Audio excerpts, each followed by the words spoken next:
Profesor Dr. Insinyur Haji Baharudin Jusuf Habibie atau yang akrab kita sapa dengan sebutan B.J. Habibie.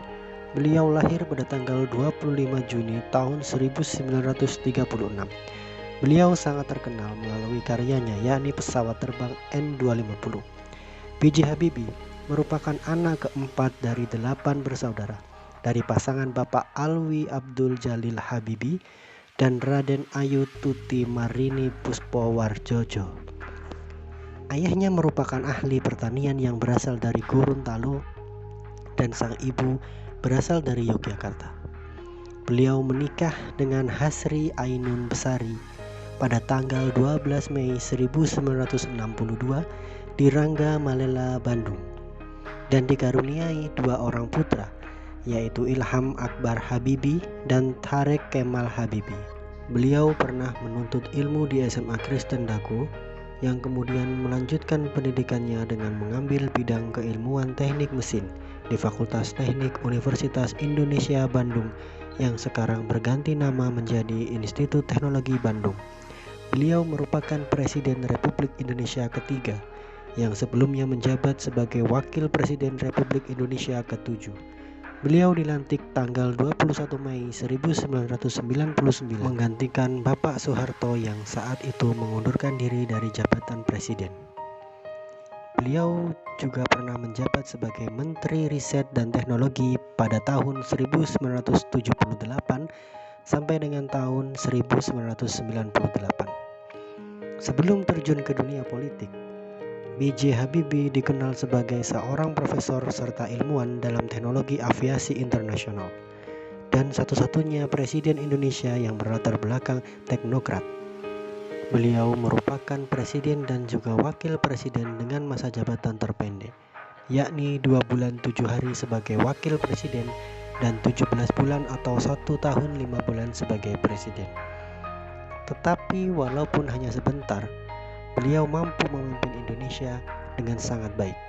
Di antara lain kebijakan politik yang beliau lakukan adalah memberi kebebasan rakyat untuk menyalurkan aspirasi sehingga banyak bermunculan partai-partai politik baru, yakni sebanyak 48 partai politik.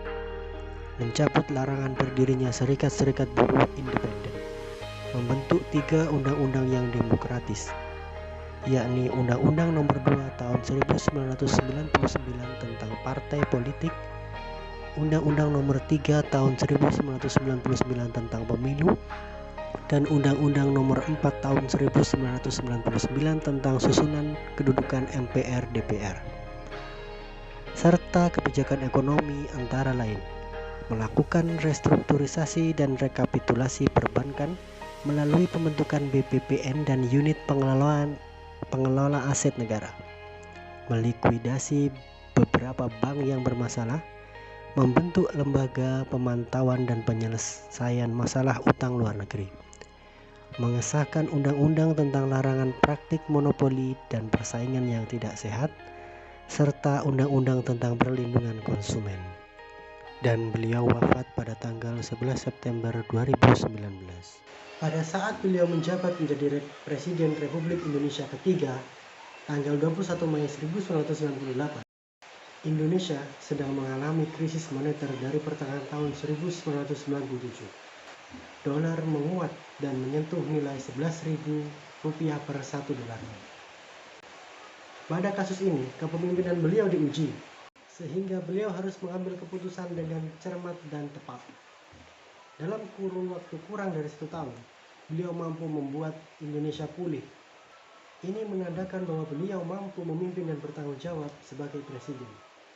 Serta transparansi dan integritas yang beliau miliki juga merupakan indikator dari nilai akuntabilitas. Bapak B.J. Habibie meninggalkan pelajaran penting bagi seluruh rakyat Indonesia tentang nasionalisme dan kecintaannya terhadap tanah air. Beliau rela menolak berbagai tawaran dari negara lain demi kembali ke Indonesia dan memberikan sumbangsinya demi kemajuan bangsa dan negara di dalam bidang ilmu pengetahuan dan teknologi. Beliau pernah berkata, "Jadilah yang terbaik dimanapun berada, dan berikan apa yang engkau bisa berikan."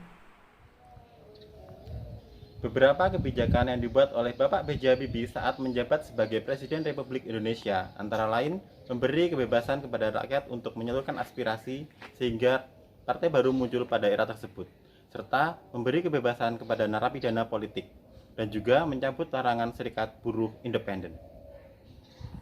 B.J. Habibie merupakan Presiden Republik Indonesia ketiga.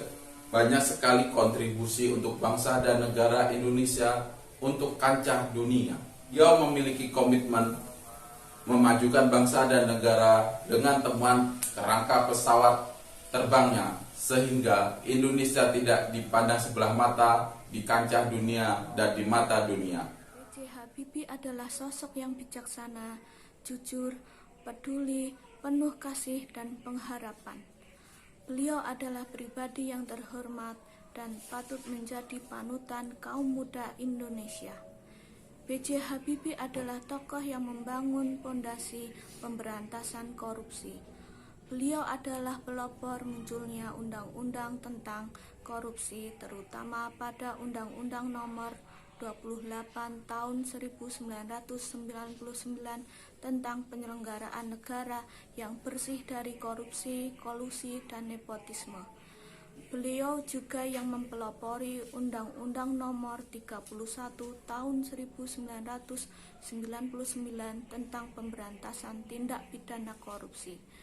Di Undang-Undang Nomor 31 Tahun 1999 itulah pertama kali ditegaskan perintah membentuk KPK yang di dalamnya ditandatangani Bapak Habibie sebagai presiden ketiga saat itu.